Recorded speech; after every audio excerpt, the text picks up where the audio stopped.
Hi guys, this is May and welcome to Cooking 101.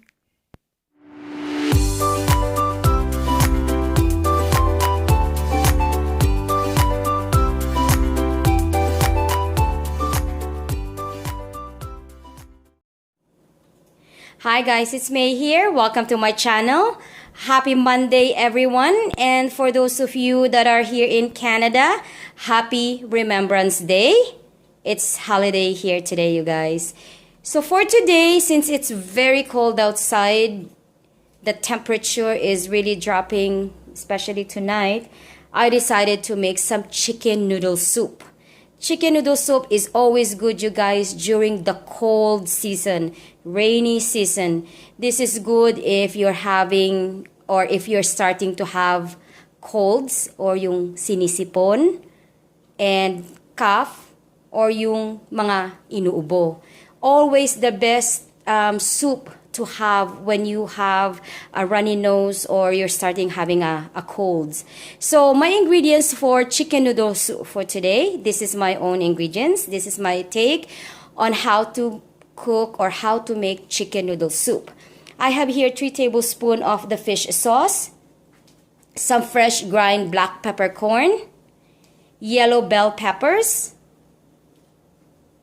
1 small red onions, minced.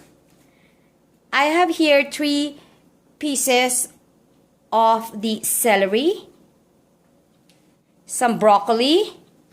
Of course, we have our lemongrass.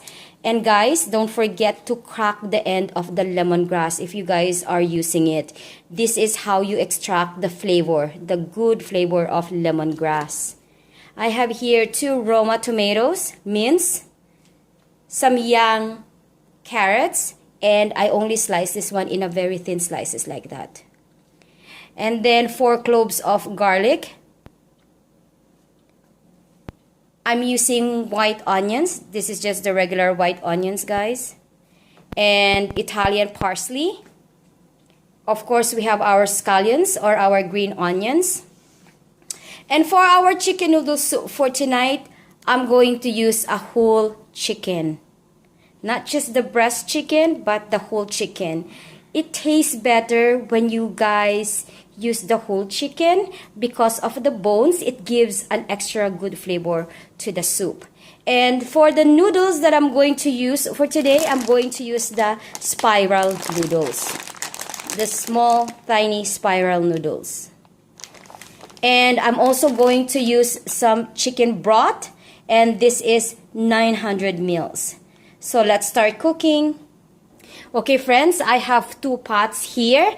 One, I have water for the pasta, and I put 3 tablespoons of cooking oil. And the cooking oil that I use for today, that I'm going to use for today, is this sunflower oil. This one here. But you guys can use any kind of oil that you guys want. And on this pot here, this is where I'm going to cook our chicken with the rest of the ingredients. And friends, I just want to show you how I cut my chicken. For most people that cook chicken noodle soup, they only use the breast part and they kind of like shred it. But for me, I want to taste the chicken. So I cut it in pieces like this. And I remove the skin. But the ones in the wings, I couldn't remove them. So I just let it stay like that. So, okay, let's start cooking, you guys. Okay, friends, the first thing we're going to do is we're going to put 3 to 4 tablespoons of the cooking oil. So let's do that. There you go. And we're going to saute our ingredients. First, we're going to do the garlic. And again, guys, if you want to do the onions, it doesn't matter. It's still okay. But for me, I'm used of cooking or I'm used of sauteing and doing the garlic first before the onions. Okay, now that our garlic is in a golden color, let's drop our red onions.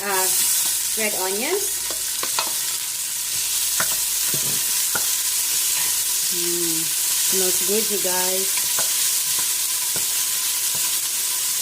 Next, we're going to add our tomatoes.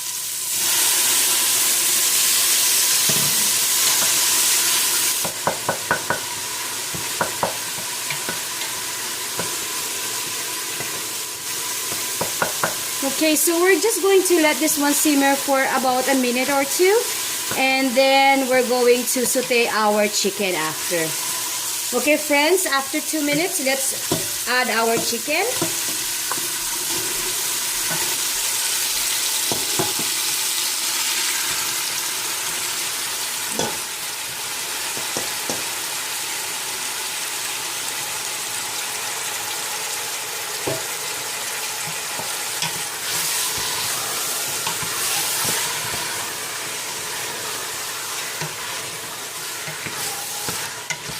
We make sure that we mix them very well.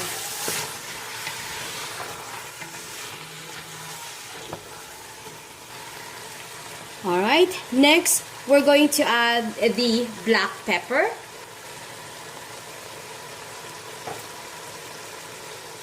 The lemongrass. Mix.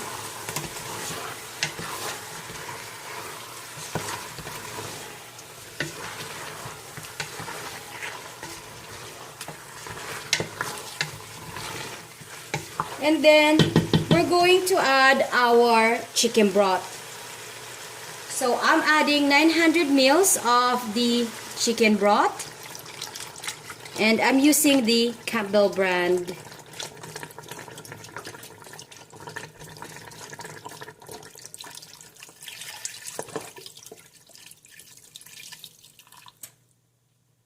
Okay, since we added 900 ml of the chicken broth, I'm also going to add 2 cups of water. So I'm adding 2 cups of water. There. And then we're going to mix it again. And we're going to let this one simmer for 20 minutes. Let's cover them up. And we wait. Friends, our water is already boiling, so I'm going to use the whole 500 grams of our noodles, the spiral noodles. And guys, always read the instruction on the packaging, okay? So this one, we're just going to cook this one for 11 minutes, like what it says here. Hold on. There. Only 11 minutes. Okay, so that's what we're going to do. So always read the instruction on how you cook the noodles, because not all the noodles are the same. So let's mix this one up a little bit, and we'll let this boil for 11 minutes.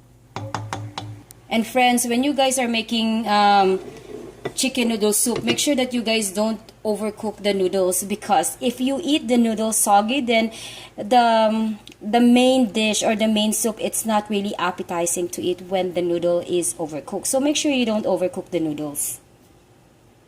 Okay friends, after 20 minutes, let's check our chicken. Look at that, guys. With lemongrass, the soup always tastes good, and plus the smell, it's really nice. Now we're going to add our scallions.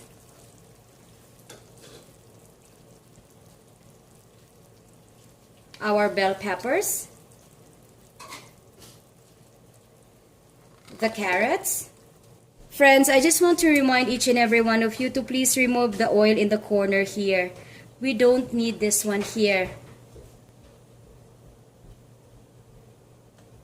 So we just have to remove them as much as we can.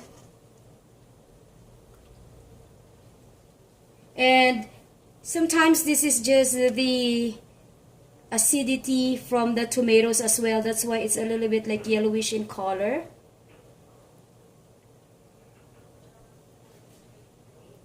There. So this way we have a clean broth.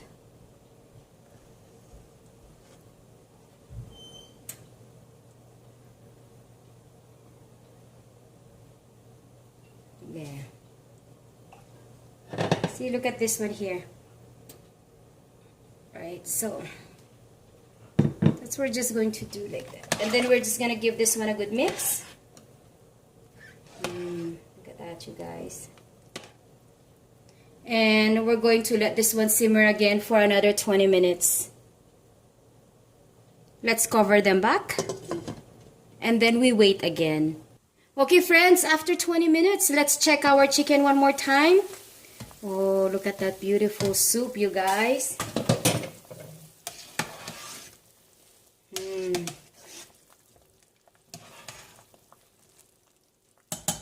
Now we're going to add our celery and broccoli. It gives a good flavor. And I'm also going to add my mushrooms. I love mushrooms. That's why every time I cook something with mushrooms, I try to put extra mushrooms on it. Because, man, mushroom always tastes so good. I don't know. I didn't grow up eating mushrooms, but when we migrated here in Canada and starting to, you know, learn how to eat the mushrooms and how to cook mushrooms, and you kind of like get addicted to it. And then the parsley.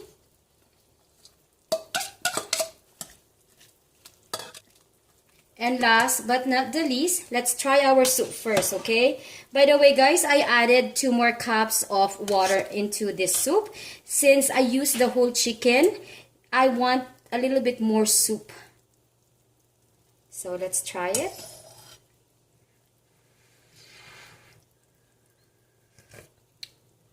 Oh, it's good, you guys.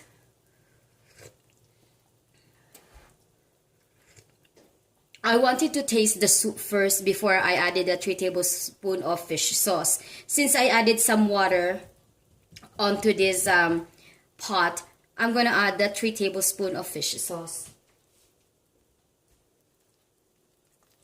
There. Oh, you guys have to try this soup. It's so good. And now we're going to add our noodles. Oh guys, before I forget, after you take the noodles from the pot, from the very hot water, make sure that you rinse the noodles with cold water, okay? Look at this, you guys. So we're just going to let this one simmer for 5 minutes, and that's it. Our soup is done. So let me cover this one up and I'll show you guys the finished product. Okay, friends, this is our finished product. This is our hearty chicken noodle soup. Look at that, guys. Steamy hot. This is very, very good if you guys are having a cold or starting to cough. If you guys like this video, please don't forget to give this video a thumbs up. And also, if you haven't subscribed on my channel, you guys, please don't forget to subscribe. Thank you guys for watching. Have a blessed day, everyone. And may the good Lord bless us all. Thank you, guys.